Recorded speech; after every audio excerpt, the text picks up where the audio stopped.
Bom dia, nono ano. Mais uma aula de Geografia. Hoje, dia 17 de junho de 2021. Vamos, então, iniciar os nossos trabalhos. Então, nós temos aqui a nossa lista aqui, né, de presentes. Vamos lá. Bom dia a todos aí. Alane, Alexia Tamara, Alexia Vitória, Eduardo, Isabela, Lívia, Luiz e Miguel. Bom dia a todos. Bom dia. Ok, então vamos iniciar os nossos trabalhos. Lembrando, né, que nós estamos com mais um desafio geográfico, foi ontem lançado no grupo, assim, um trabalho bem simples, onde solicitei a vocês, né, de acordo com o cronograma de solicitação a cada aluno, uma pergunta e resposta dos parágrafos envolvendo os assuntos relacionados aos conflitos no Oriente Médio.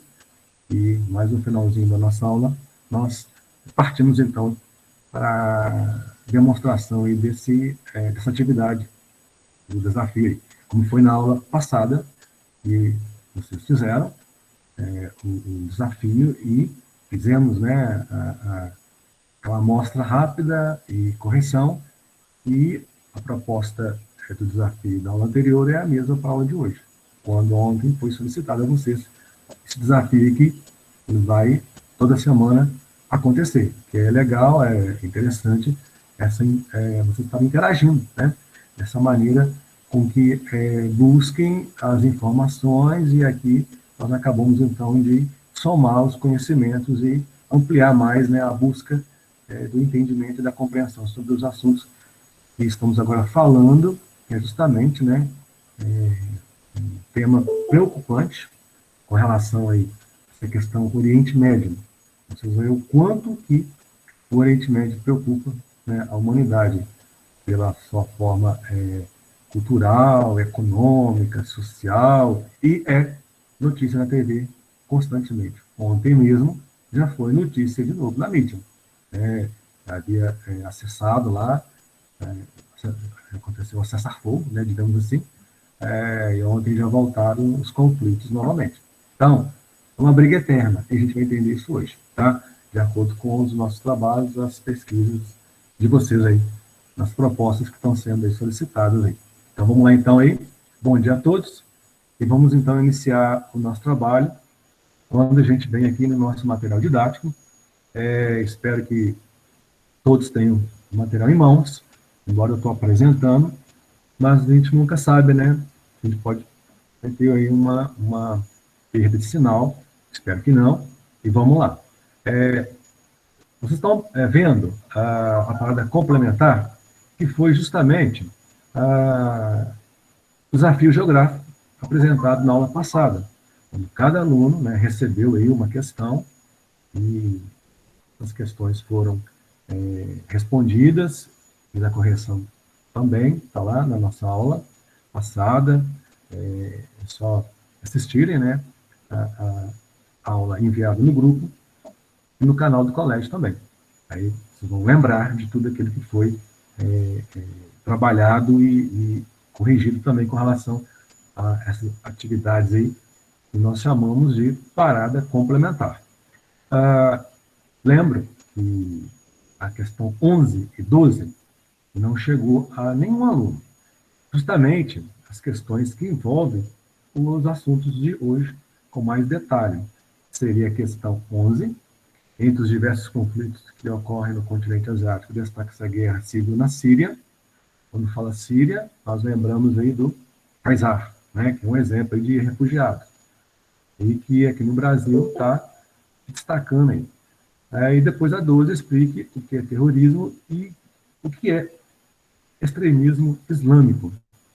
Pois é. Então, tudo isso aí, a gente, então, vai ver na nossa aula daqui para frente, de acordo com o avanço aí dos nossos conhecimentos dentro do tema do nosso material didático.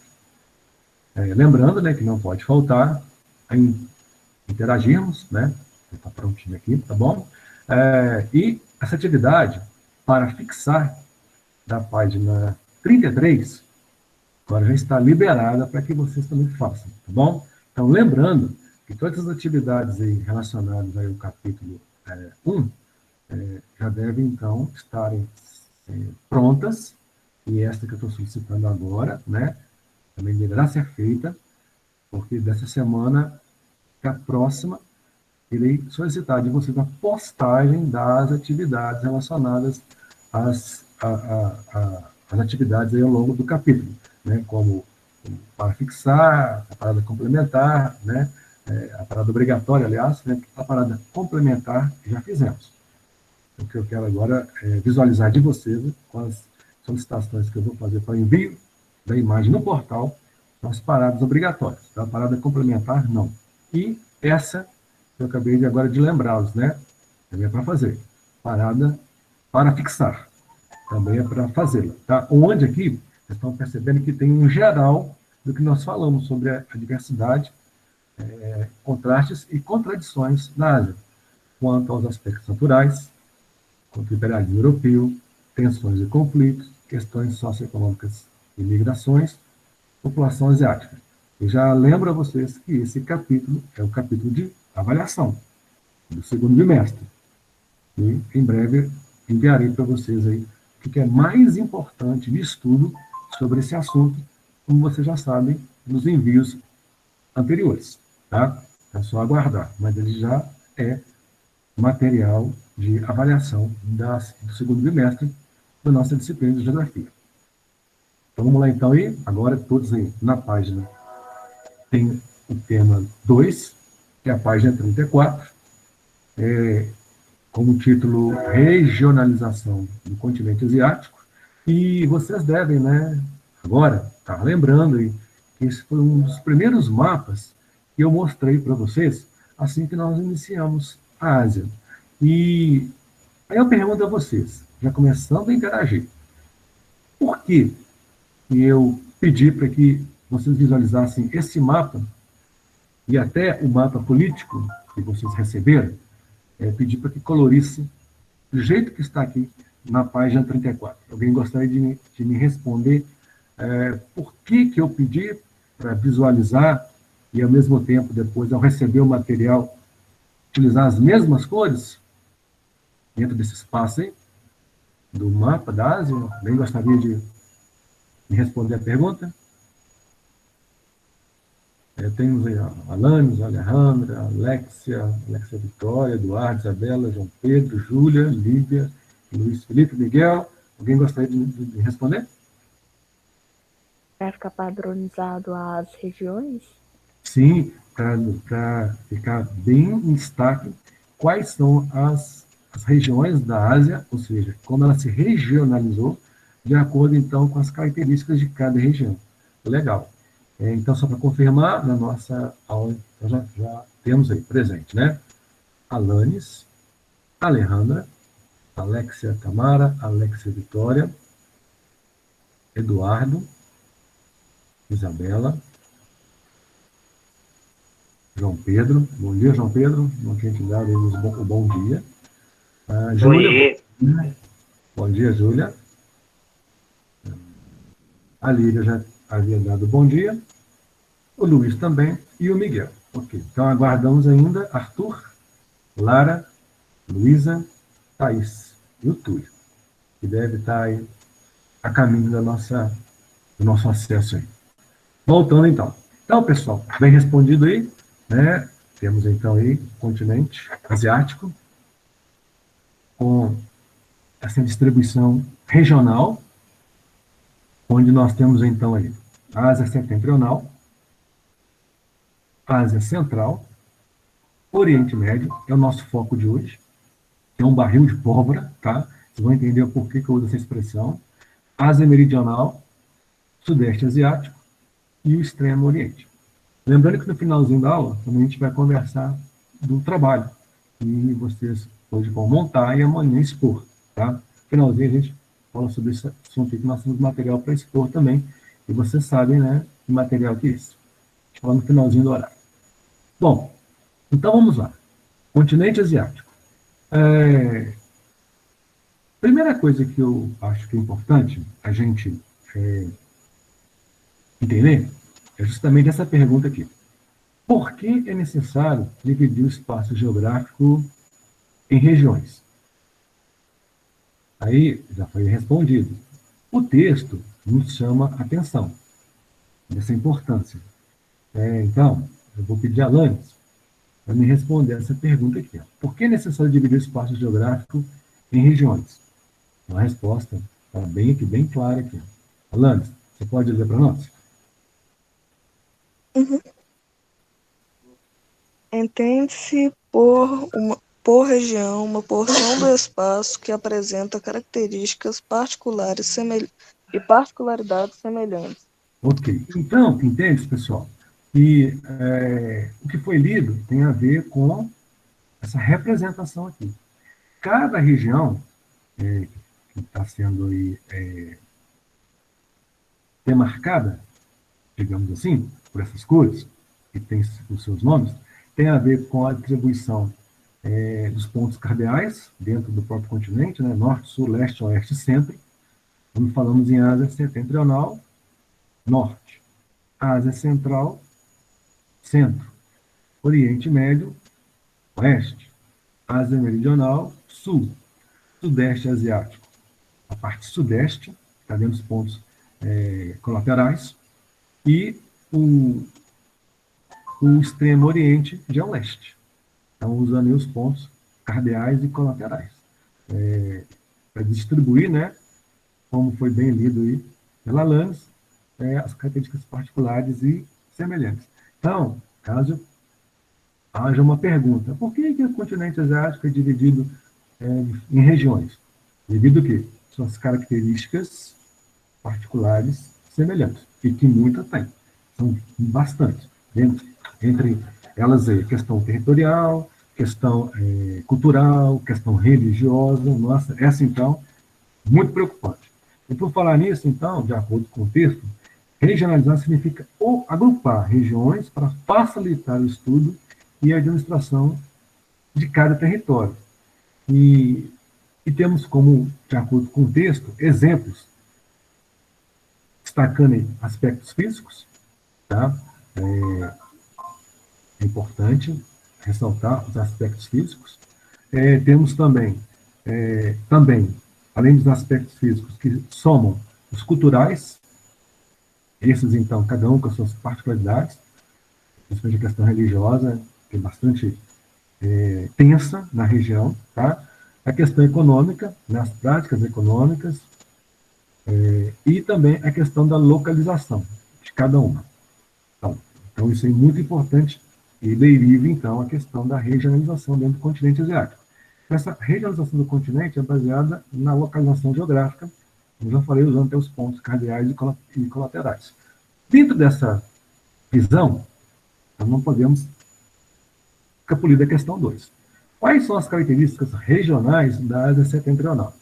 Quando fala assim Ásia setentrional, eu estou falando de qual ponto cardeal? É essa parte aqui, ó, que esses países se encontram. Seria qual, pessoal? Qual ponto cardeal aí? Norte, sul, leste ou oeste?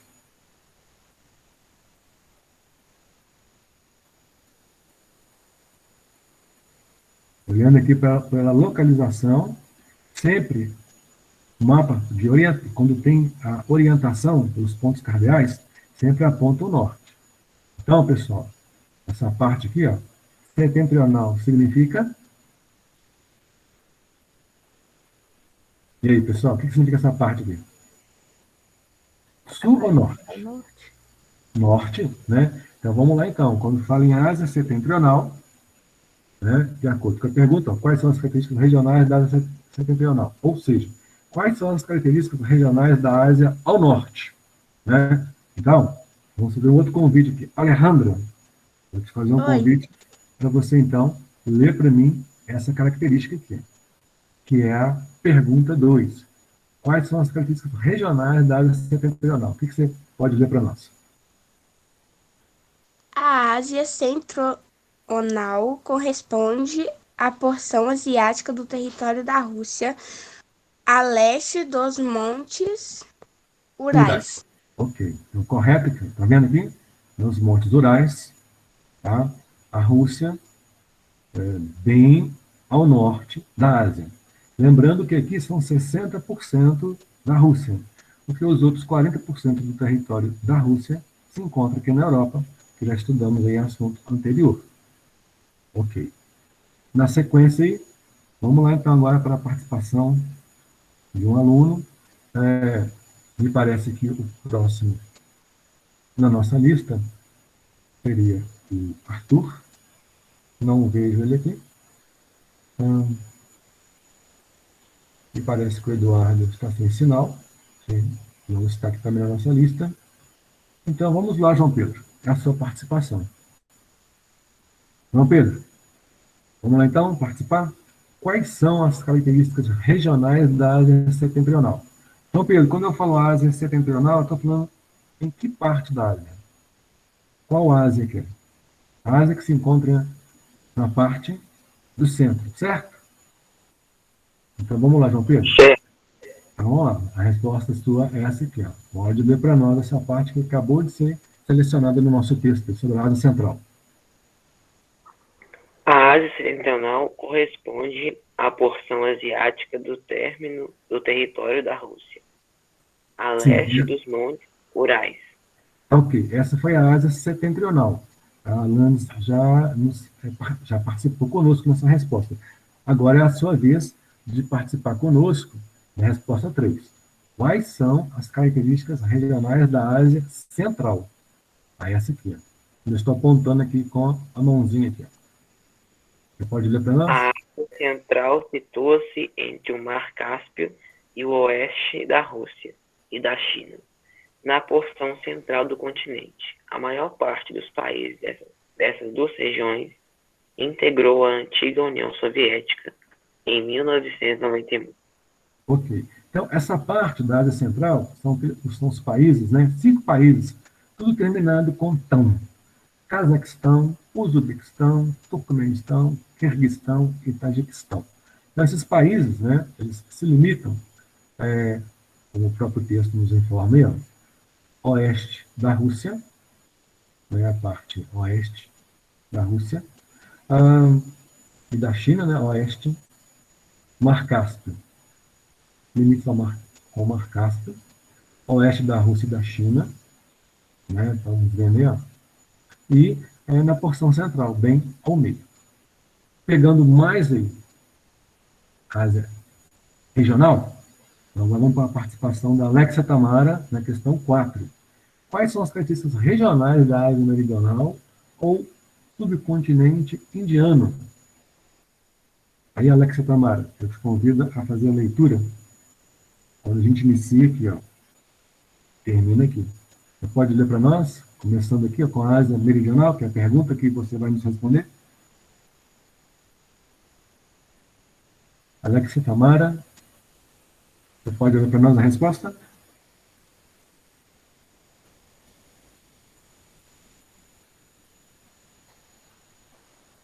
Não sei se ela não me ouviu, então deixa eu ajudá-la.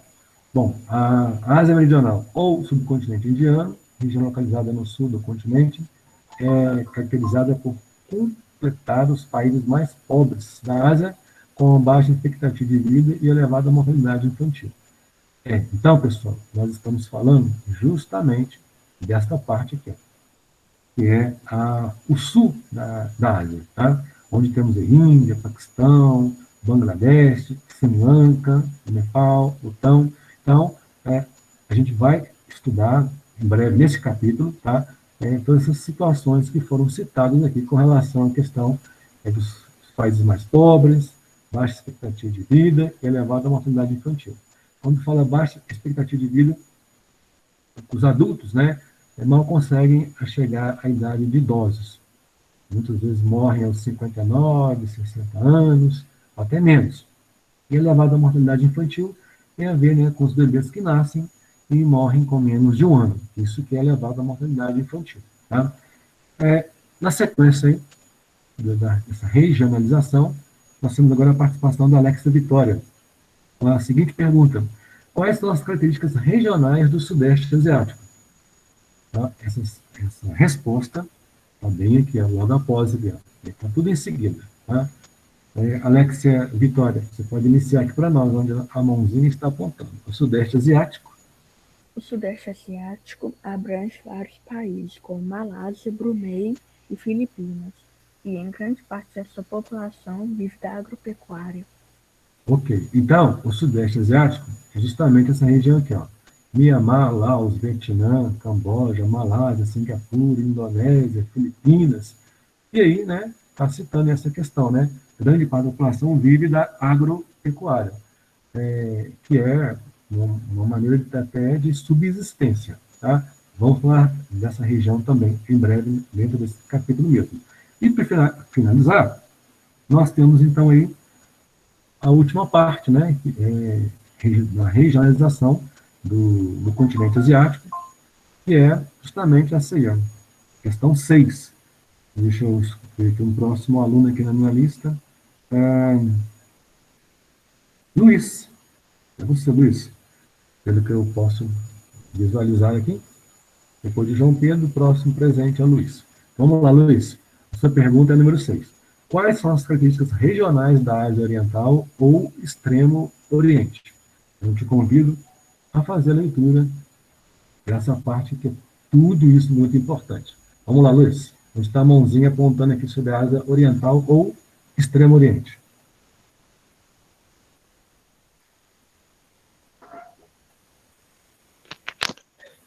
Ô, Wander, Oi, pode falar. aí você podia tirar esse troço que tá aparecendo aí na tela, em cima da negócio. Obrigado. Ok. A Ásia Oriental ou Extremo Oriente situa-se na porção leste do continente, em que vivem cerca de 40% da população absoluta da Ásia. Entre seus países estão China, Japão e Coreia do Sul, entre outros. Oriente Médio é a região localizada na porção oeste do continente formada por 15 países, cuja economia é baseada no petróleo. Ok. Então, vocês acabaram de ver que o continente asiático ele é dividido em regiões, né? Por isso que fala regionalização do continente. São aí 6 regiões, onde nós temos aí cada região com um número de países, tá? Bom dia, Lara. E cada região tem um determinado número de países, como a Ásia Setentrional 2, a Ásia Central, nós temos aí 5, o Oriente Médio, que vamos falar dele agora, 15 países, a Ásia Meridional, nós temos aí 7 países, o Sudeste Asiático, nós temos aí 11 países, e o Extremo Oriente, nós temos 5 países, totalizando 45 países que compõem, então, aí, a Ásia. E desses 45 países, nós vamos falar agora de uma região de 15 países, onde é muito complexo a situação envolvendo esses 15 países que fazem parte, então, aí, do Oriente Médio, como a Turquia, Síria, Líbano, Israel, Jordânia, Arábia Saudita, Iêmen, Omã, Emirados Árabes Unidos, Catar, Bahrein, Kuwait, Iraque, Irã e Afeganistão. Como esses países têm história. E essa história, gente, ela, do passado, tem efeitos desastrosos até hoje. É o que eu venho chamando a atenção de vocês aí, com as informações na mídia, né, na TV, no rádio. E ontem, eu já falei, o Oriente Médio foi notícia de novo na TV, tá? E agora sim, por isso que eu pedi para que vocês assistissem, né? Aqueles episódios das semanas que se passaram aí a respeito aí dos ataques, né, envolvendo israelenses e judeus dentro de Israel, né? Imagens assim assustadoras, impressionantes, né? Os ataques sem nenhum respeito à vida, tá? Mas tudo isso tem a ver com esse vídeo rapidamente. Eu gostaria que vocês ficassem atentos. Logo em seguida, a gente começar a falar então do Oriente Médio. Então, acompanhe aí, que é um vídeo de 4 minutos, tempo suficiente para entendermos nessa complexidade que envolve o Oriente Médio, principalmente a questão religiosa. Fiquem atentos nisso aí. Fala galera, meu nome é Léo Miranda e esse é mais um Mundo Geográfico. O que você sabe sobre o Oriente Médio? Para começo de conversa, o Oriente Médio não é um continente, e sim parte de um continente, no caso, a Ásia. E está localizado entre a Ásia, a Europa e a África, também sendo chamado de Oriente Próximo ou Levante, que é uma associação ao fato do Sol, do nascer do Sol, no caso, do levante do Sol. Bom, geograficamente falando, o Oriente Médio também tem uma outra importância. Ele abriga 60% das reservas de petróleo do mundo, o que gera grande riqueza para a região. São lembrados os sheiks árabes cheios da grana. Em termos étnicos, o Oriente Médio é marcado por uma grande diversidade de povos. Nós temos árabes, nós temos curdos, persas, que são os iranianos, os hebreus, que são os judeus, os yazidis, entre outros povos. Agora, os árabes são, sem sombra de dúvidas, a principal etnia a habitar essa região.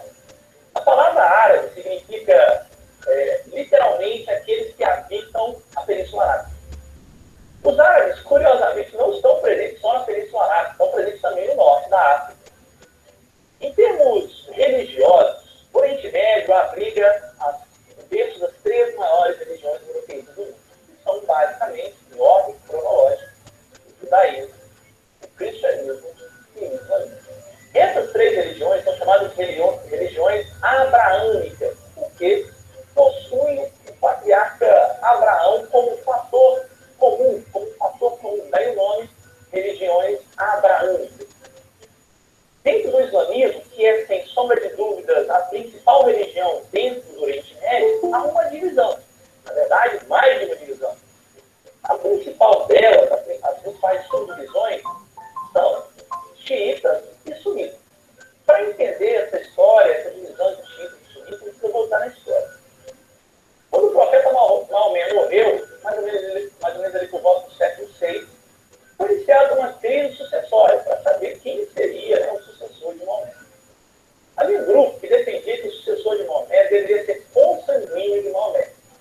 Esse grupo defendia que o seguidor, o sucessor direto de Maomé, deveria ser Ali, que era genro, casado com Fátima, filho de Maomé, e primo de Maomé.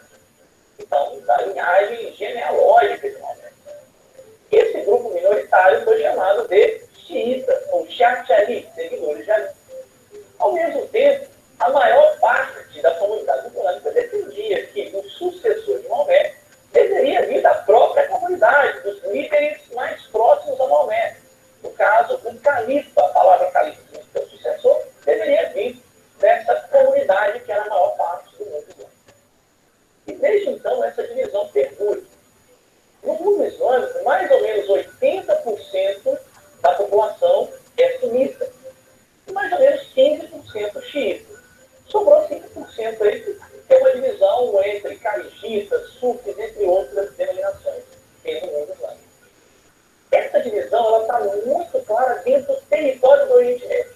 Por exemplo, a Arábia Saudita é a grande representante do sunismo dentro do Oriente Médio, enquanto o Irã é o grande representante do xiismo. Para falar a verdade, só existem 3 países xiitas no Oriente Médio, totalmente predominantemente xiitas.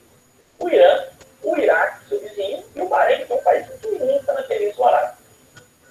Galera, no mais é isso. Um abraço do Léo Miranda e até o próximo Mundo Geográfico. Tchau, tchau. Ok, nossa, vocês perceberam, né, o quanto que a informação desse vídeo fez com que entendêssemos essa complexidade envolvendo a questão religiosa. Né, no espaço curto, vamos agora entender que tudo parte daí até hoje, tá? Por incrível que pareça, né? Coisa que aconteceu lá há tantos anos atrás, né? E tem seus efeitos até hoje. E isso é preocupante, né? Essas situações conflituosas aí. Meu bom dia agora vai para quem acabou de acessar aí, de permissão. Me perdi aqui. Foi a Emily, não é isso? Que eu permiti? Olá, foi a Lara. Bom dia, Lara. Olá, Bom dia, Wander. vamos lá. Então, pessoal, por esse vídeo, né, que nós acabamos de assistir, nós percebemos, então, que o assunto que nos envolve é muito complexo, né, envolvendo, então, aí uma vontade daqueles que seriam sucessores de Maomé, onde um grupo pequeno, como diz o vídeo, né, de 15%, distribuído aí entre Irã, Iraque e Bahrein, acreditavam que o sucessor de Maomé seria o seu parente mais próximo e seria nomeado como Ali. Esses são os seguidores do xiita. E o restante, né, da população do Oriente Médio, tendo aí como a Arábia Saudita e os demais países vizinhos, somando 80%, acreditava que o sucessor de Maomé deveria ser nomeado aí o califa. Esses são aí os sunitas. Então, daí o impasse. O impasse que a gente agora vai entender dentro do nosso contexto aqui, porque o próprio texto nos chama atenção, sunitas e xiitas. Agora você já sabe, sunitas têm um desejo, o sucessor de Maomé fosse nomeado califa, e os xiitas, o sucessor de Maomé, nomeado Ali, ou seja, o seu parente mais próximo. E califa, para os sunitas, significa sucessor, como o próprio vídeo nos informou. Bom, diante, então, dessas buscas de informações, que muito nos ajuda, muito nos orienta a cada vez mais, né, a compreender o texto, então vamos lá, então, aí, para entrar no nosso assunto sobre o Oriente Médio, agora, de acordo com o texto. Bom dia, Emily. Ele acabou de acessar agora. Estou dando uma olhada rapidamente aqui. Agora sim temos todos presentes. Conferindo Alanis, Alejandra, Alex Tamara, Alexa Vitória. O Arthur ainda não acessou. A Emily acabou de perder o sinal. Vamos ver aqui. Na sequência, Eduardo voltou. Emily. Ok. O Eduardo está me aguardando eu dar atenção a ele. Só para finalizando aqui, Eduardo. Isabela, ok. João Pedro. Júlia. Júlia está. Lara. Lívia. Luiz. Miguel. Então ainda não está na nossa aula. Luísa, Thaís e Túlio. E o Arthur, né? E a Emily, acredito que deve ter um problema de sinal aí. Ela saiu da nossa aula. Vamos ver aqui então. Eduardo, você levantou a mão, você quer fazer alguma pergunta? Não, tá tranquilo. Ok. É que eu voltei. Beleza, vamos lá então no Oriente Médio. E nós já chegamos já prontos aí para... Oi, pode A perguntar. Emily mandou te avisar que a internet dela tá ruim. Pois é, eu percebi que ela acessou e perdeu a conexão. Tá ok. Mas fala qual é que a nossa aula está sendo gravada e ela poderá assistir. Tá? Ou, se ela conseguir voltar, estamos aqui pronto para permitir ela participar da nossa aula. Oriente Médio, já vamos lá interagir. Vamos lá, pessoal. E a pergunta é a seguinte. É a pergunta número 7. É só o nosso sistema restabelecido aqui. A pergunta 7 é o seguinte. Quais aspectos favorecem o escoamento do principal produto da região do petróleo no Oriente Médio?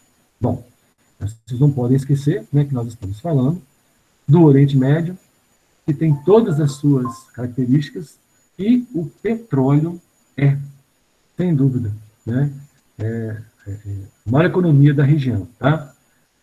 Tanto que nós temos aí, né, países aí, como Emirados Árabes Unidos, né, Abu Dhabi, que é a capital, mas Dubai é uma cidade próxima à capital dos Emirados, onde lá, né, riqueza, assim, fabulosa, né?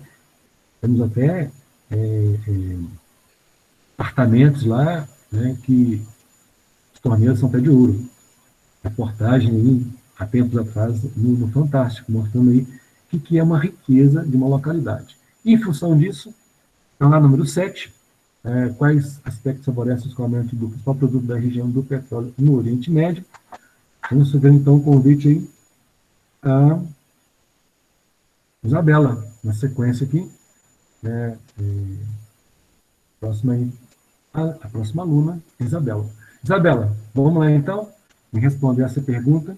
Ela está bem aqui, ó, é fácil de entender. Então, vamos repetir aqui a pergunta. Quais aspectos favorecem o escoamento do principal produto da região do petróleo no Oriente Médio? Isabela, você pode fazer a leitura para nós, a primeira resposta?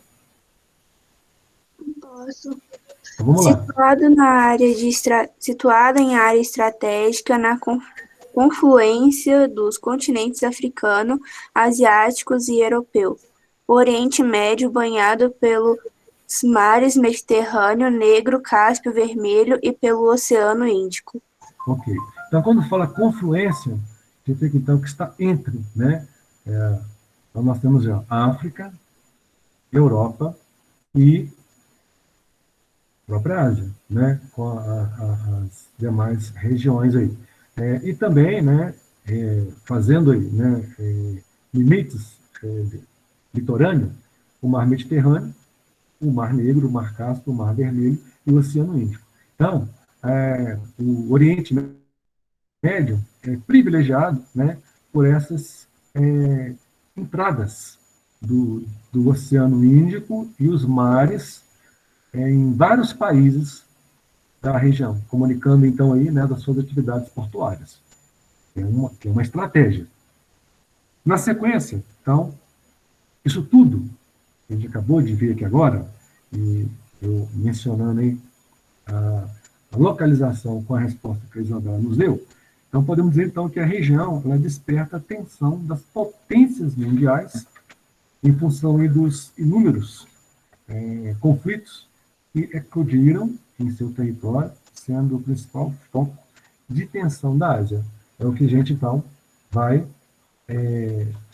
ver daqui para frente, lembrando que muito deles tem a ver com a questão religiosa. E o próprio texto nos informa aí, né, que esses confrontos atuais, né, de guerra civil da Síria e a disputa entre árabes e israelenses. E aí, convido a vocês, então, a interagir novamente na questão 8. E aí eu vou precisar da ajuda de quem? Vamos ver aqui. Se nós temos aí a Júlia conosco, temos. Vamos lá, Júlia. Então é você. Questão 8. Vamos lá, Júlia. Questão 8 seria a seguinte pergunta. Qual é a variedade observada dos povos nessa região do Oriente Médio? Ó, variedade. O que nos chama a atenção aí? Então vamos lá, ó. A resposta você vai começar a ler para nós a partir daqui. Ó. Até o próprio vídeo já nos chamou a atenção a respeito dessa parte aí. Você pode ler para nós, Júlia? Repetindo a pergunta, qual é a variedade observada dos povos nessa região do Oriente Médio?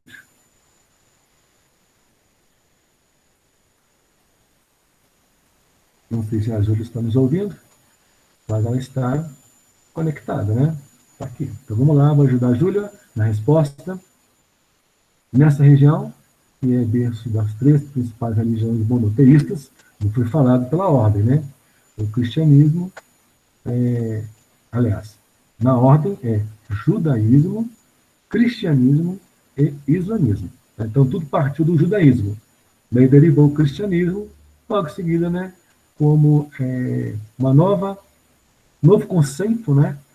O islamismo, que é aí a religião que é praticada pelos muçulmanos árabes, com aí um conceito totalmente diferente aí do judaísmo que derivou o cristianismo, tá? E dentro dessa visão aí, tudo isso, então, de acordo com o contexto, nos chama a atenção que, ao longo da história, representou foco de tensão, pois a cidade de Jerusalém é disputada pelas 3 religiões por abrigar monumentos sagrados de grande importância simbólica. A gente vai ver isso também mais à frente aí. E já convido a vocês, então, questão 9. A questão 9, naturalmente, tem que seguir a ordem aqui, é o Miguel. Miguel, é você. Vamos lá, na questão 9, Miguel. Quais são os monumentos sagrados das religiões monoteístas desses povos no Oriente Médio? Nós vamos ver, então, quem são eles aí. Ó. Vamos lá, Miguel. Está aqui prontinho para você ler para nós. Vamos lá. Sim?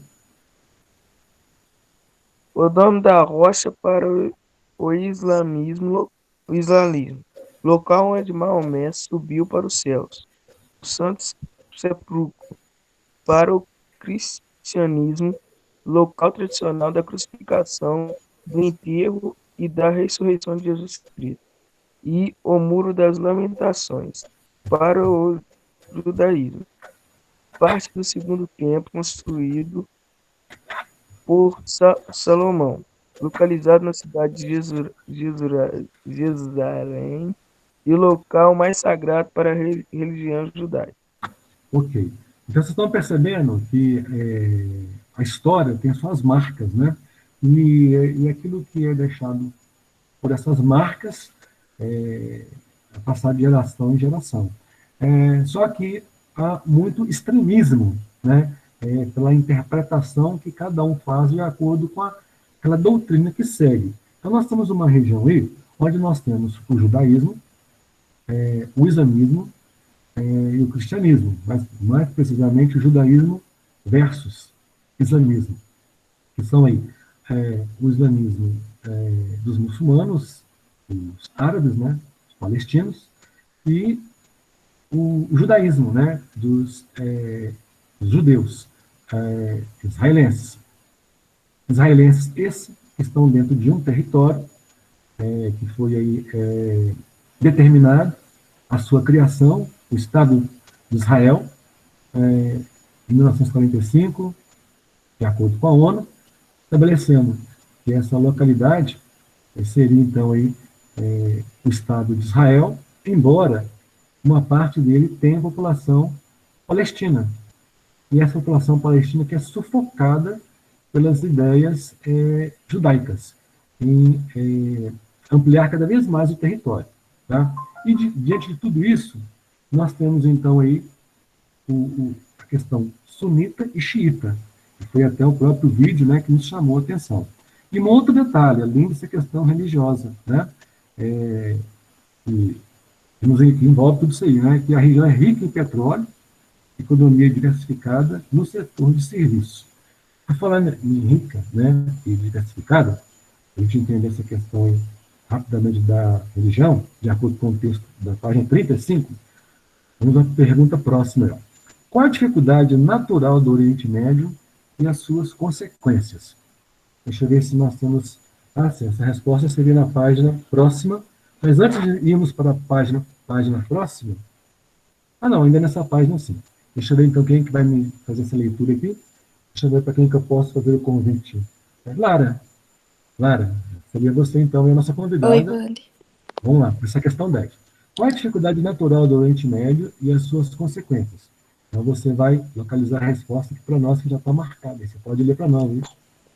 A região tem dificuldades de acesso à água e fatores potenciais para a ocorrência de conflitos. Ok. Então, apesar, né, da questão religiosa, e a região também é envolvida por uma outra preocupação, água.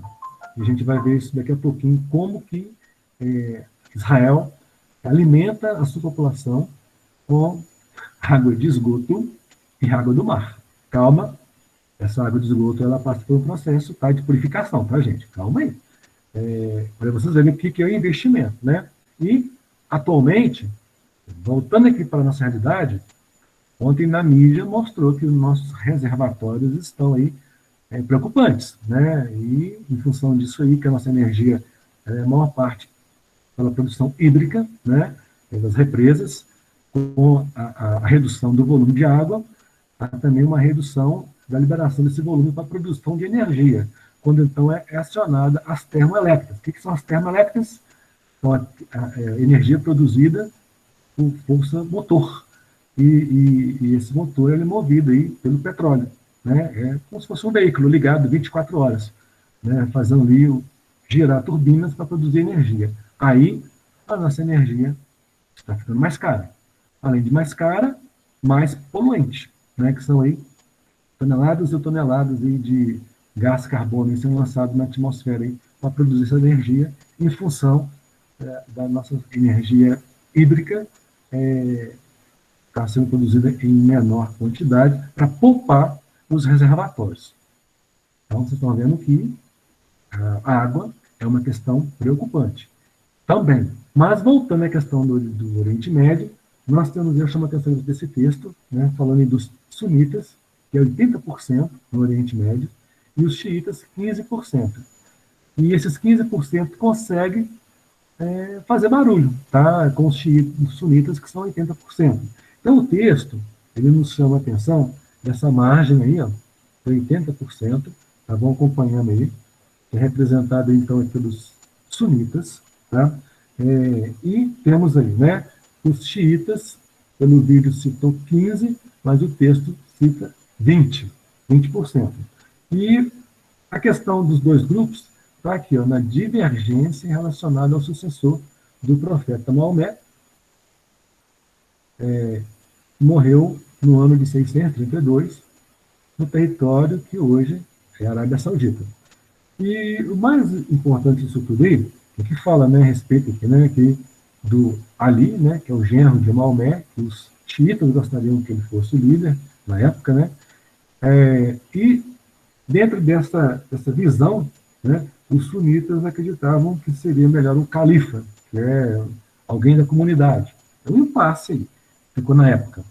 E diante desse impasse aí, então, a maior parte dos sunitas se encontra, então, aí, né, na Arábia Saudita, no mundo chamado mundo árabe, e já os xiitas, tá, como o texto já falou, se encontram aí no Irã, Iraque e no Bahrein, né, até um pouco também no Azerbaijão.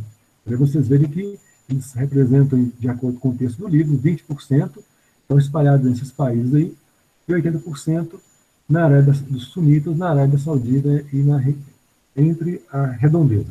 Bom, sabendo então que esses grupos são rivais, né, pelo próprio texto aí, como você está percebendo, né, os dois rivais estão em constante luta para terem maior domínio e influência no Oriente Médio. O que acontece? O que acontece é justamente isso aqui, ó, que nos chama a atenção. Olha que interessante esse parágrafo todo aqui. Muitos grupos extremistas envolvidos em conflitos armados para conquistarem terreno nesta região do globo são constituídos por combatentes sunitas, como o Talibã, no Afeganistão e no Paquistão, a Al-Qaeda, no Iraque, e o Estado Islâmico na Síria. Por isso, tem merecido o apoio político e financeiro da Arábia Saudita. De outro lado, o Irã, que apoia o governo iraquiano, o presidente da Síria, Bashar al-Assad, e a luta dos rebeldes Houthis do Iêmen. Tudo isso aí vai vir aí nos próximos assuntos. Nós já estamos começando a entender um pouquinho de todas essas questões aí. E, para completar, olha aí, Estados Unidos da América, não fica de fora, gente. Né? Inimigo, né, número 1 do Irã. E acabou apoiando a Arábia Saudita, né, e na época somando aí para aumentar mais os conflitos. Então, os Estados Unidos sempre está de um lado, né, apoiando de um lado para que esse lado fique devendo obrigações. E, ao mesmo tempo, os Estados Unidos continuando no poder. Né? A ideia dos Estados Unidos é essa. Eu vou apoiar um lado, porque esse lado vai ficar me devendo favores, enquanto que eu derroto o outro. Essa é a jogada. Né?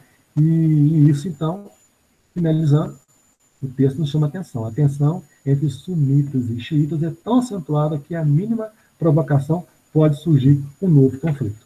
Olha para vocês verem o que é, né, questão aí envolvendo esses dois povos aí.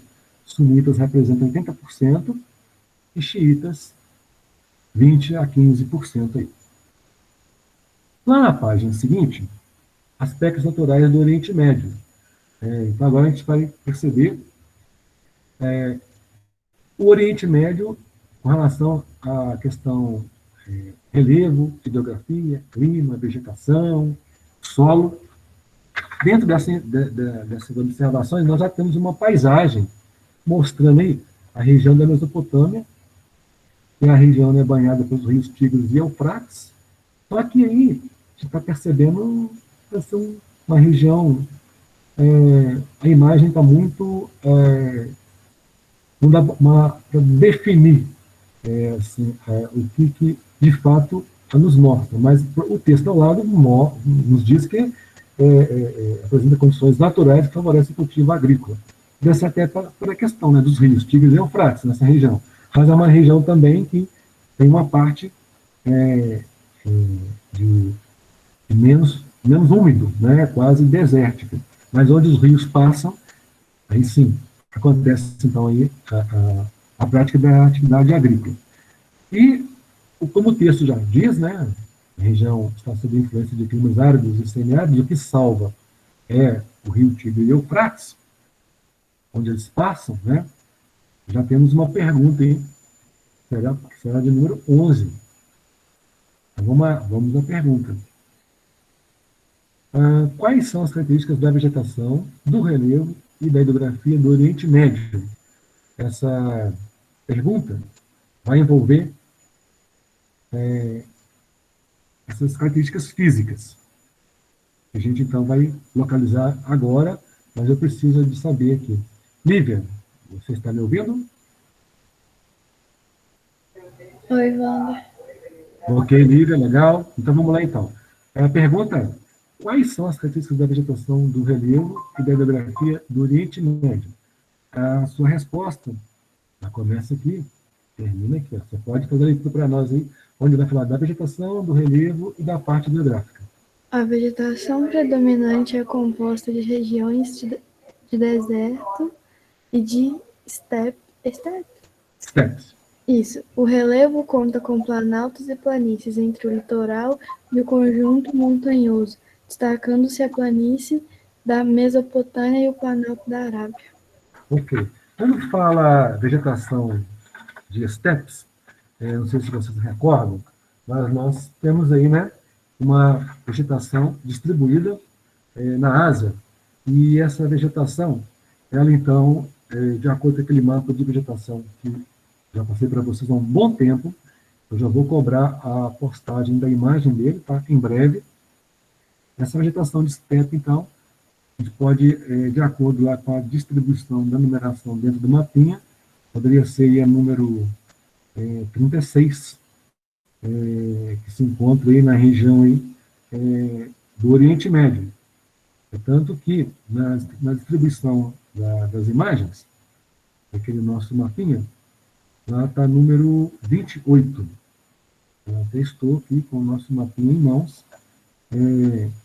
Deixa eu ver se eu consigo mostrar para vocês aqui a imagem, para vocês recordarem, tá? Seria então o número 28. Deixa eu ver se a gente consegue projetar aqui para apresentar para vocês. Essa imagem, ó, seria aqui, tá? A de número 28, que mostra aí uma vegetação rasteira, né? Bem pobrezinha, tá?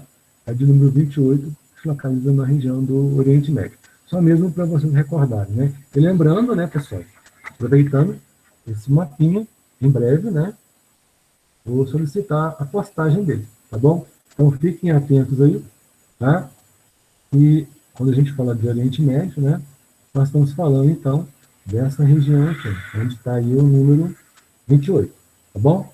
Foi a imagem que eu mostrei para vocês da vegetação. E aí, a Lívia acabou de fazer a leitura para nós, então, essa parte importante dos aspectos envolvendo aí relevo, solo, vegetação e hidrografia. E por falar em hidrografia, né, que é a questão aí dos rios, eu chamo a atenção de vocês, então, por essa ideia, né, que a região está sob influência dos climas áridos e semiáridos, com grande amplitude térmica diária em função dos desertos. Então, amplitude térmica é a diferença entre a temperatura máxima e mínima. Então, digamos que na madrugada, a temperatura é baixa.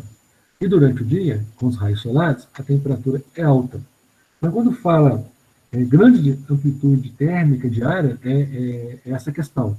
No deserto, quando é madrugada, é muito frio. Mas quando é durante o dia, é quente em função dos raios solares, que atinge, né, o solo e aquece. A água consumida vem do subsolo, né, nos lençóis freáticos e aquíferos.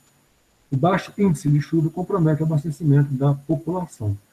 Então, eu vou chamar a atenção de vocês agora nessa questão número 12. E aí eu vou fazer um convite aqui, deixa eu ver quem é que é o nosso próximo aqui. De acordo com os meninos presentes. João Pedro, a sua participação agora. Vamos lá, João Pedro, na questão 12. O que fez Israel por causa do baixo índice de chuvas que compromete o abastecimento da população? De acordo com o texto, né, numa questão número 12, né? Vamos lá na questão 12. João Pedro, está me ouvindo? Estou. Ok? Então vamos lá então. Então a questão 12 é a seguinte. Você consegue fazer a leitura para mim a partir daqui. Ó. Vamos lá. Então, voltando à pergunta, o que fez Israel por causa do baixo índice de chuvas que compromete o abastecimento da população? Você pode ler a resposta para nós, por favor. Os rios Tigres são os principais cursos de água. Ok. Então, imagina vocês, né? De acordo com a pergunta, o que fez Israel por causa do baixo índice de chuvas que compromete o abastecimento da população? Então, a resposta está aí. Eles acabam, né, extraindo água dos rios Tigres e Eufrates, que são os principais cursos. Em compensação, essa prática, né, fez uma outra ocorrência. Então, vamos ver aí para a gente entender o que uma coisa puxou a outra. São consequências. E nessas consequências, vamos lá então aqui. Deixa eu ver aqui depois a participação da Lívia. Vamos lá. Alanis, por sua vez, novamente, a questão 13. Quais países também destacam na implantação de usinas de dessalinização em seu território? De acordo, então, aí. Alanis, ok? Me ouvindo? Oi. Vamos lá, então. Então, vamos lá, então, aqui nessa questão. Questão 13, só voltar aqui. Quais países também destacam na implantação de usinas de dessalinização em seu território? Então, vamos lá, então, aqui. Pode ler para nós, completar aqui a resposta. Isso, pode ler para nós essa parte, que é muito importante com relação a essa questão do processo de retirada do sal da água do mar. Qual é o país aí? Israel desenvolveu tecnologia para tornar a água do mar adequada para o consumo e também investiu na reutilização desse recurso. Ok. Legal. Então, nós estamos percebendo, então, que a número 12 nos chama a atenção, né? Como que Israel busca água, e a número 13 aponta também que não é só dos rios, mas também aproveitando a água do mar. E tudo isso devido, né, à escassez de água na região, o represamento das águas do rio Eufrates no território turco causa tensão nos territórios da Síria e do Iraque, comprometendo a vazão do recurso. Então a gente percebe que na número 14, isso nos chama a atenção, e ó, como surgiu na região do Oriente Médio a presença desse combustível fóssil, que é uma fonte de riqueza da região. Então, deixa eu ver aqui. Alejandra, você pode ler para nós a resposta, a pergunta 14? Então, vamos lá. Posso. Como surgiu na região do Oriente Médio a presença de combustível fóssil, que é o petróleo? Então, vamos ver aqui, onde nós podemos localizar aqui. Não sei se eu fiz aqui uma pulada de informações. Deixa eu só para mudar de página aqui para outro negócio aqui. Bom, deixa eu só finalizar essa parte aqui, a gente chega na resposta, Alejandro, que você vai acabar de ler para nós aqui. Então, deixa eu só finalizar aqui. Então, concluindo, né, além de Israel fazer esse processo de dessalinização, nós temos, então, aí também a Arábia Saudita, Catar, Emirados Árabes Unidos, e também, né, implantou aí, né, as usinas de dessalinização em seu território, tá? E a gente vê nesse mapinha aqui, justamente a informação que eu acabei de ler para vocês, né, que devido à escassez de água na região, o represamento das águas do rio Eufrates no território causa tensão nos territórios da Síria e do Iraque, comprometendo a vazão do recurso. Então, de acordo com esse mapa aqui, e nós temos aqui também, ó, a represa, né? A represa de Takut Dum, construída no rio Eufrates, na Turquia, a construção de barragens a montante do rio Eufrates.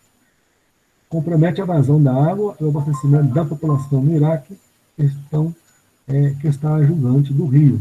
Então, a gente percebe que nós temos aqui, de acordo com a legenda, o triângulozinho verde, usina de dessalinização. Olha para vocês verem como é que elas estão espalhadas, né, ao longo do Oriente Médio. Um investimento muito grande em transformar a água do mar em água possível para ser tomada, né, porque a água do mar não vai virar uma água doce, né, mas ela não terá o sal. E é um processo aí de purificação. Nós não podemos tomar água salgada, né? Então, isso o nosso organismo não aceita. Mas, através de um processo, né, isso lá, então, é permitido aí. É uso de tecnologia, tá, pessoal? E nós temos, então, as principais barragens, né, que são aí esses traços azul. E essas barragens que estão aqui, ó, deixa eu pegar a mãozinha aqui. Essas barragens onde está a mãozinha aqui, justamente elas que represam as águas que dão sequência ao alimentar o leito do rio Tigre e do rio Eufrates, na região da Mesopotâmia. Então, essas barragens diminuem esse volume. E ao diminuir esse volume, se compromete, então, o abastecimento, né, da região da Mesopotâmia. Tudo começa aqui na Turquia, o represamento. E quando chega aqui na região da Mesopotâmia, o represamento continua acontecendo, diminuindo cada vez mais o volume d'água.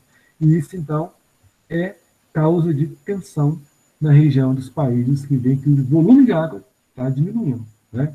E aí, então, o recurso é o processo de dessalinização, que não é barato, tá? E por falar em não barato, aqui que eu chamo a atenção de vocês aqui agora, olha, Israel usa esgoto e água do mar para garantir abastecimento, né? Então, aqui tem aqui um númerozinho aqui, eu chamo a atenção de vocês, que é 2,1 trilhões, deixa eu ver aqui se vai marcar, 2,1 trilhões de água um consumo, né? Então Israel consome 2,1 trilhões. Comparando com o estado de São Paulo, que consome 4,5 trilhões, imagina, Israel, um país, São Paulo, um estado. Então, 2,1 trilhões é o consumo de Israel. São Paulo, 4,5. A gente percebe, né, essa numeração aí. Israel, do que ela precisa de consumir, 2,1 trilhões, Israel tem apenas 0,75 trilhão. Então, está faltando para Israel aí o restante, né? Que é necessário para o consumo. E esse restante é buscado de alguma forma.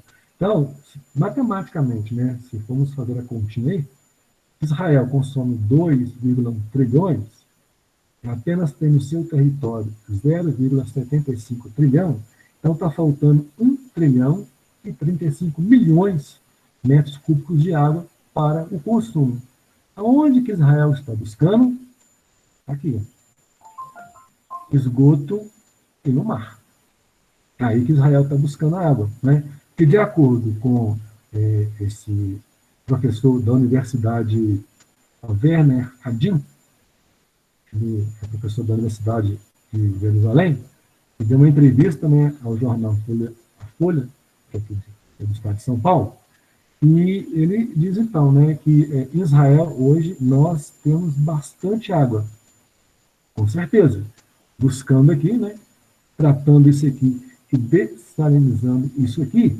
Então ele afirma assim, mas ao mesmo tempo ele fala que tudo isso só foi possível com o uso de tecnologia, né? Ou seja, Israel recicla 80% do seu esgoto, isso é suficiente para garantir 25% do consumo. Então, assim, ninguém fica sem água, né? Mas tudo isso, gente, é fruto de tecnologia e é muito caro isso aí. É uma região que tem que ter dinheiro para isso aí, tá?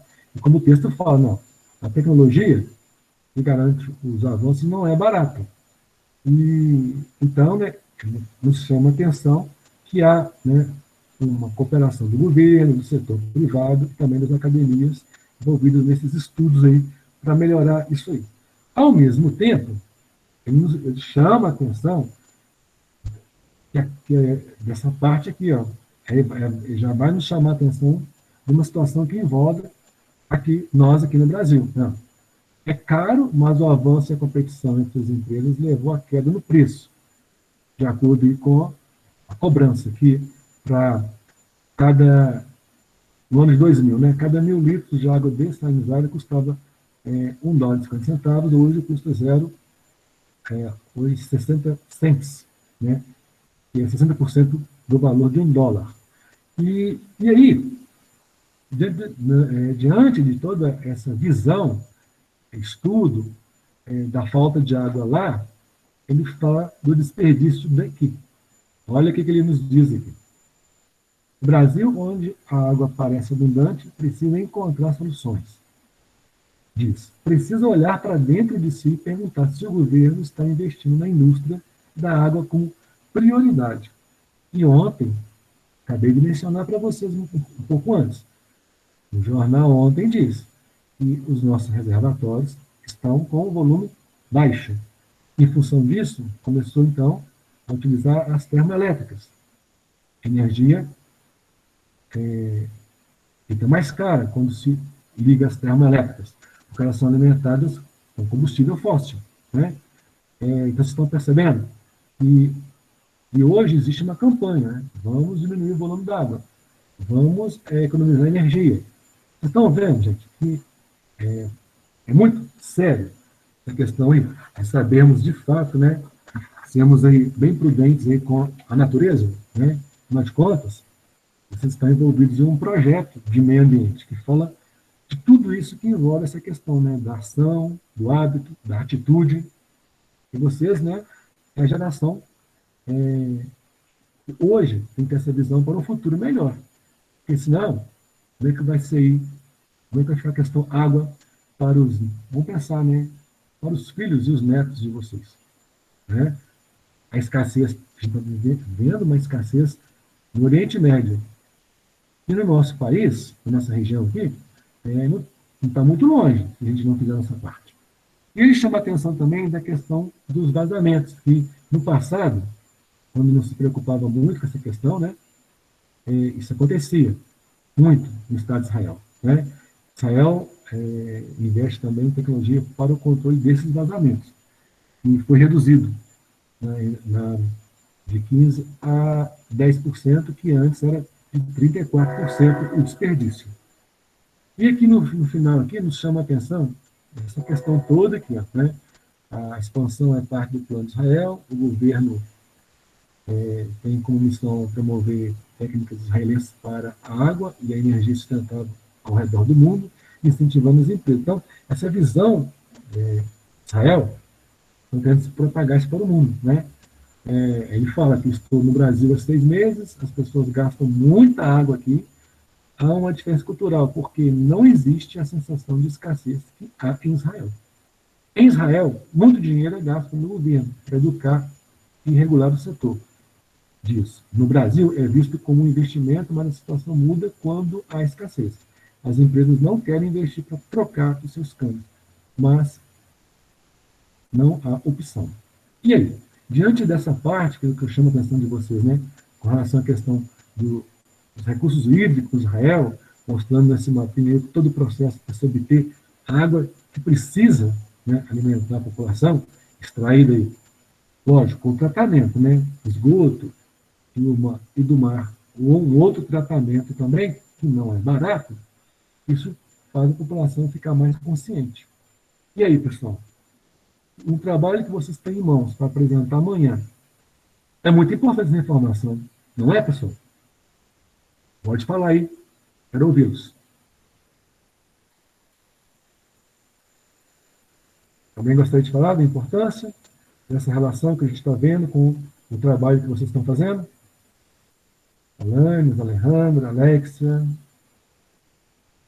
Tamara, Vitória, Isabela, Júlia, Lara, Lívia, Luiz, Miguel, Túlio. Alguém quer mencionar alguma coisa assim relacionado que a gente acabou de ver agora com o que vocês vão apresentar amanhã? No trabalho do projeto de meio ambiente?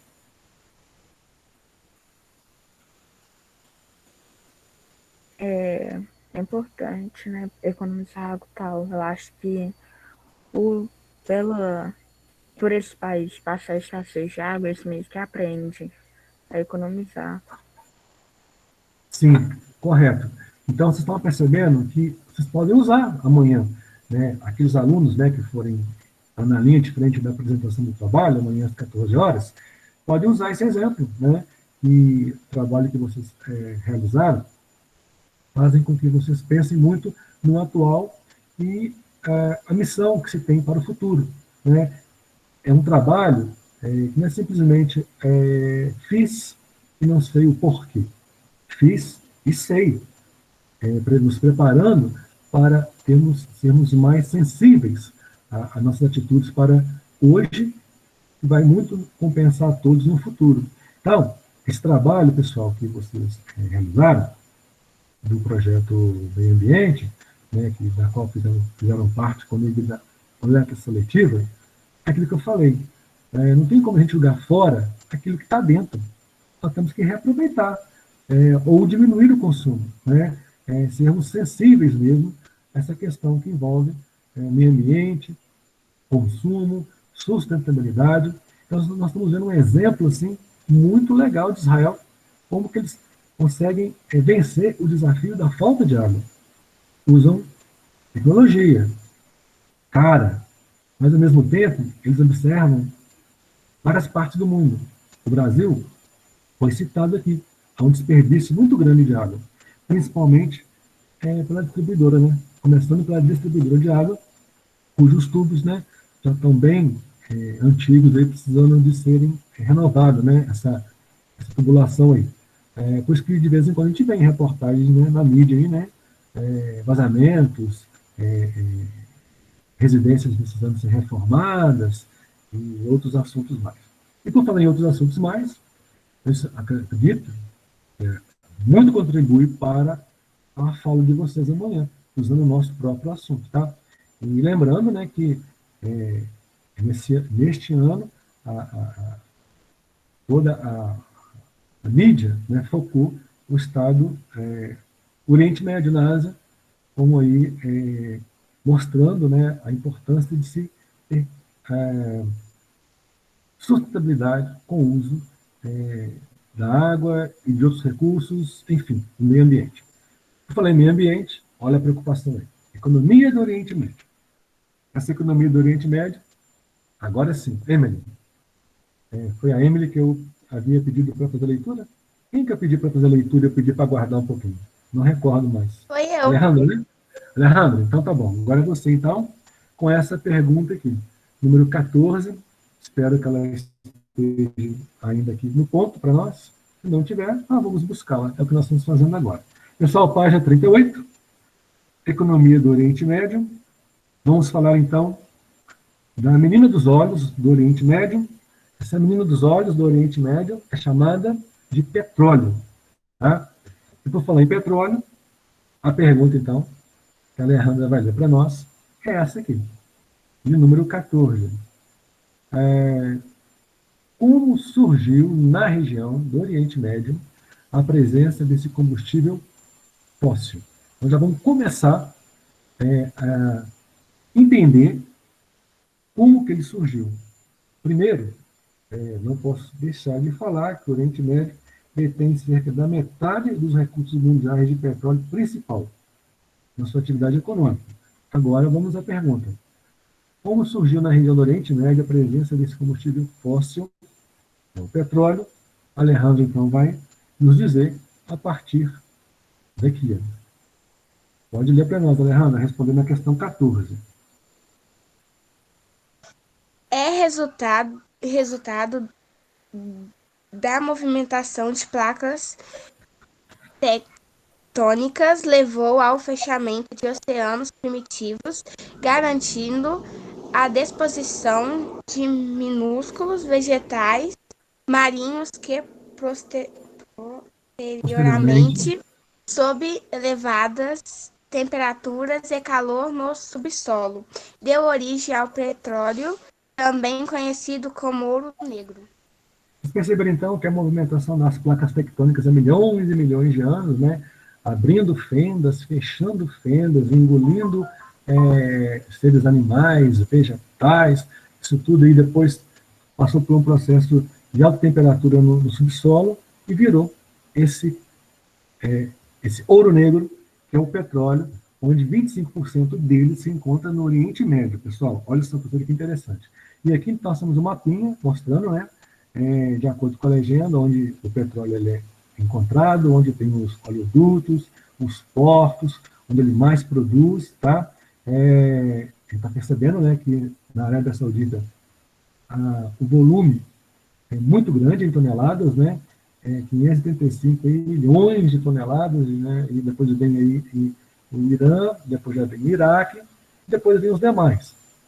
E em função de toda essa distribuição, nós temos então aí, já na pergunta 15,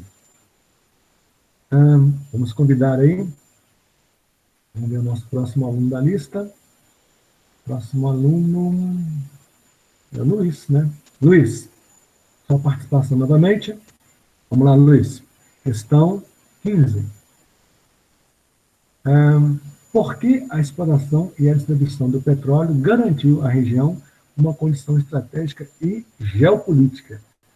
É uma resposta muito importante, Luiz. Você pode fazer a leitura para nós. Você pode começar a fazer a leitura para nós. Até aqui. Vamos lá, Luiz.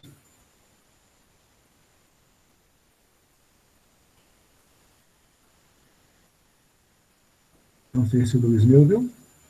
Ouviu, ele está para nos responder. Vamos lá, Luiz. É a número 15.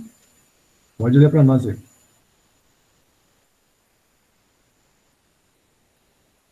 Nós não estamos te ouvindo, Luiz. Deixa eu te ajudar aqui. Então, a resposta da questão 15. Por que a exploração e a distribuição do petróleo garantiu à região uma condição estratégica e geopolítica? Tá ok, Luiz, vamos lá. Então, vamos lá na pergunta, na resposta. Gerada pela dependência do combustível pelas nações estratégicas. O petróleo atraiu a presença de potências mundiais para o Oriente Médio na tentativa de conter situações de conflito desencadeada por disputas em torno desse recurso, os Estados Unidos e o Reino Unido. Então, vocês estão percebendo como que o petróleo, né, ele atrai, né, esses países com essa finalidade de ter um olhar e, ao mesmo tempo, ficar vigiando como que as coisas ali acontecem, porque o mundo inteiro precisa do petróleo. Né? Se os países do Oriente Médio decidem como uma estratégia em qualquer atitude diferente de como é no momento, isso pode comprometer a economia de vários países do mundo. É um assunto que a gente vai falar daqui a pouquinho, nos próximos assuntos da próxima aula. Vou entender isso com mais detalhe. E, ao mesmo tempo, tá, pessoal, o petróleo, né, atrai aí a presença de potências mundiais para o Oriente Médio, na tentativa de conter situações de conflitos, essa tentativa de conter aí os conflitos ou disputas em torno desse recurso. Aí vem a nossa próxima pergunta. É a pergunta de número 16. Deixa eu ver quem que eu vou escolher. Vamos convidar aqui, né? Então vamos subir na lista, que a última foi a Alejandra, né? Alexa Tamara, me escuta? Alexa Vitória? Oi. Vamos lá, Alexa Vitória. Então é você. A pergunta é a seguinte: 16. Quais países mantêm bases militares no território de países aliados e navios de guerra em locais estratégicos do Mar Vermelho e do Oceano Índico? Bom, nada mais, nada menos. Vocês estão aqui, ó, selecionados aqui, onde eu estou apontando aqui. Na minha seleção, eles somaram aí. Pode ler para nós? Os Estados Unidos e o Reino Unido. Muito bem. Então, vocês estão percebendo, né, que esses dois países, ó, né, mantêm bases militares aí nos países aliados, para realmente, né, ficar de olho nessa questão aí, né, de como que está essa produção, essa distribuição, essa comercialização. Na sequência das informações, vamos lá então para a próxima aí. Vou fazer um convite aqui para Isabela. Vamos lá, Isabela. Convite é esse, Isabela. Vamos lá, questão 17. O que foi criado em 1960 para garantir o controle da extração e da distribuição do petróleo? Isabela, a resposta começa aqui e finaliza aqui. Pode ler para nós, Isabela. Ela foi criada peraí que não dá para enxergar. Foi criada a Organização dos Países Exportadores de Petróleo, OPEP, cujos membros justos concentram pouco mais de 40% de toda a produção desse recurso do mundo. Ok. Deu aí uma travada aí, mas deu para a gente entender. Então, só para repetir, o que foi criado em 1960 para garantir o controle da extração e da distribuição do petróleo. Foi criada, então, a Organização dos Países Exportadores de Petróleo, OPEP. Então, organização O, países, P, exportadores, P, petróleo, cujos membros juntos concentram pouco mais de 40% do total de produção desses recursos do mundo. Então, essa organização, fazem parte delas, né, países, e países têm um domínio maior, né, até mesmo por serem grandes produtores. A gente pode destacar, então, aí, do Oriente Médio seria Arábia Saudita, Iraque, Irã, como nós já vimos aqui no mapinha, né? Arábia Saudita, Iraque e Irã. Foi esses três países que eu havia citado para vocês aí.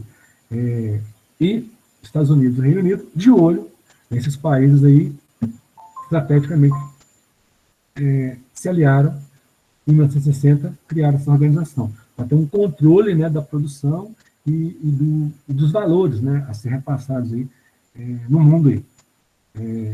Já é um olhar estratégico norte-americano, para controlar, né. Bom, diante dessa visão aí, então vamos lá. Na questão 18, quais são os membros da OPEP, de acordo com o site da organização? Vou fazer um convite aqui. Deixa eu ver quem é que está aqui. O Túlio, que ainda não fez leitura. Túlio, vamos lá então, na questão 18. Sim. Quais são os membros da OPEP, de acordo com o site da organização? Vamos lá então aqui. Ó. São todos esses países aqui. Ó. Pode começar a fazer leitura para nós aqui, por favor. Arábia Saudita, Emirados Árabes Unidos, Catar, Iraque, Caite, Irã e Iraque. Do Oriente Médio, Angola, Argélia, Líbia, Níger, Gabão, Equador. Na África, além de Venezuela e o Equador, Ok. Então, só para repetir, então, rapidamente, a participação sobre a questão 18, quais os membros da OPEP de acordo com o site da organização. Então, vocês aí, pessoal, Arábia Saudita, Emirados Árabes Unidos, Catar, Iraque, Kuwait, o Kuwait, Irã, Iraque, Oriente Médio, Angola, aí já é na África, né? Angola, Argélia, Líbia, Nigéria, Gabão, Guiné Equatorial na África, além da Venezuela e Equador, aqui na América do Sul. Fazem parte, então, dessa organização, porque são os países, né, que produzem em maior quantidade aí, o petróleo. E dentro dessa produção, né, dessa organização, que busca coordenar e unificar as políticas do petróleo entre os países membros, a fim de garantir o melhor cenário para produtores, consumidores e investidores do setor. Aí vem a questão 19. Para agilizar, eu vou ajudá-los na resposta, tá? Eu farei a leitura, porque nosso tempo já ficando curto, eu quero finalizar essa parte aqui. Qual foi o investimento dos países do Oriente Médio, com o capital obtido pela exploração e venda de petróleo? Então, o investimento está aqui, ó. Muito dinheiro, tá, gente? Então, é possível, então, né? Temos, então, como resposta o desenvolvimento do setor de serviços, em especial do turismo de luxo. Lembrem, ó, torneiras de ouro, os apartamentos de hotéis, tá? Isso é em Dubai, em Emirados Árabes Unidos, uma cidade próxima à capital do Emirados Árabes Unidos, tornando-se atrativo para consumidores estrangeiros. E não fica só aí não, ó, agora vem aquela pergunta interessante aí, né? Quais investimentos ocorreram nos Emirados Árabes Unidos, né? Então, o investimento está aqui, ó, né? Acabei de falar para vocês, ó. Os Emirados Árabes Unidos foram os primeiros a promover a modernização dos centros urbanos, implantando hotéis de luxos. E aí, chamando a atenção também, né, não só dos hotéis, também dos shoppings, aeroportos, parques temáticos e prédios para empresas transnacionais. E aí, uma pergunta, né? Qual a cidade do Oriente Médio, do Emirados Árabes Unidos, tornou-se uma referência para o mundo globalizado? Dubai.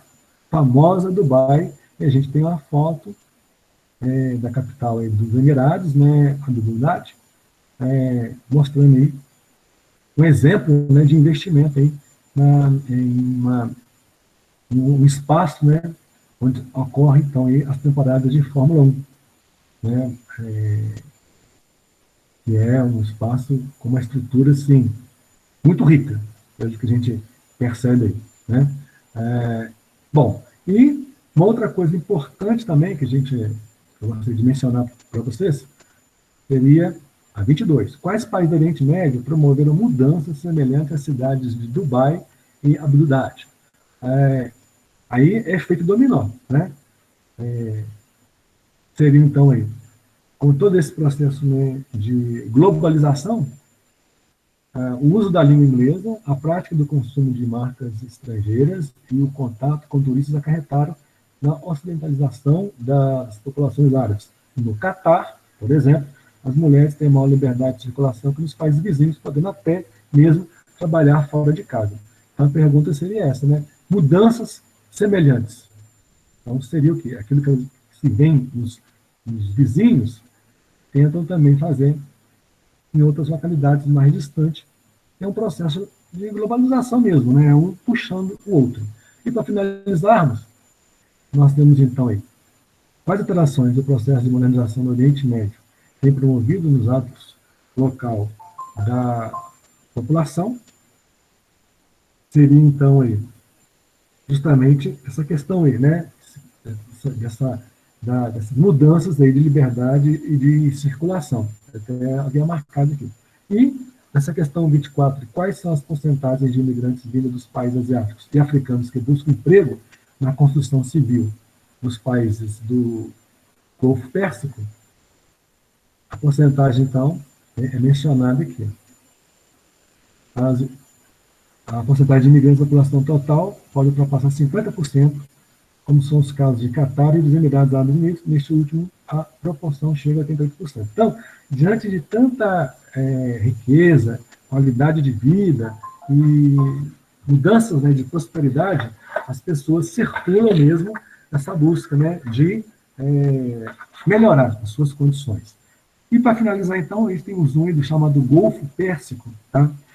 O Golfo Pérsico, um mapinha aqui, deixa eu só visualizar para vocês. Ó, nós temos aqui, ó, nessa região aqui, ó, onde está Golfo de Omã, a gente entra aqui, é o Golfo Pérsico. O Golfo Pérsico, então, tem aí, né, como o mar, né, o Oceano Índico, adentra aqui no Golfo Pérsico, banhando os países do Iraque, Emirados Árabes Unidos, Omã, Bahrein, Kuwait, entre outros aí. Então, o que nos chama a atenção com relação ao Golfo Pérsico, né? Que 30% da população mundial de petróleo detém mais da metade da reserva petrolífera no mundo, né? Então, no Golfo Pérsico, 30% do petróleo, as reservas de petróleos mundiais estão lá, tá? Por isso, então, né, há um recurso energético. Ele não só produz como para gerar alimentos, também como atua, né, atualmente um padrão tecnológico mundial. Trata-se, né, em função disso aí, de uma região de grande estabilidade política e em menos de 30 anos enfrentou 3 guerras internacionais. Nos anos 80, a guerra do Iraque, nos anos 80, a guerra do Golfo, até transmitida pela TV, e mais recentemente a invasão americana no Iraque. E nos chama a atenção isso aqui, ó. Tais conflitos foram marcados pelo uso ou pela ameaça de uso de armas de destruição em massa e pelas perdas de um contingente imenso da população dos países em conflito. Parada obrigatória é a nossa tarefa, tá? Página 40 e 41. Então, pode anotar como tarefa, tá? E na próxima aula, aqueles desafios geográficos, a gente vai começar com ele aqui. A participação de vocês aqui nos conflitos do Oriente Médio, com o desafio geográfico, da nossa próxima aula. E vou solicitar que vocês postem para mim, tá? A pergunta e a resposta através aí do uso da plataforma, como já é, né, de conhecimento de vocês. E quanto amanhã, vocês vão apresentar um cartaz onde vai estar a imagem de vocês com o seguinte tema, né? Coleta seletiva, nono ano em ação, tá bom? Esse material aí vai chegar até vocês para que vocês fixem junto aos estandes de vocês. No mais, agradeço pela aula de hoje, né? E qualquer coisa nós nos comunicamos no nosso grupo. Um bom dia a todos, obrigado pela participação. Até a próxima aula, pessoal. Ou até amanhã no nosso encontro, às 14 horas, com a apresentação do projeto Meio Ambiente. Um abraço, tchau. Tchau. Tchau. Tchau, Wander. Tchau, até a próxima.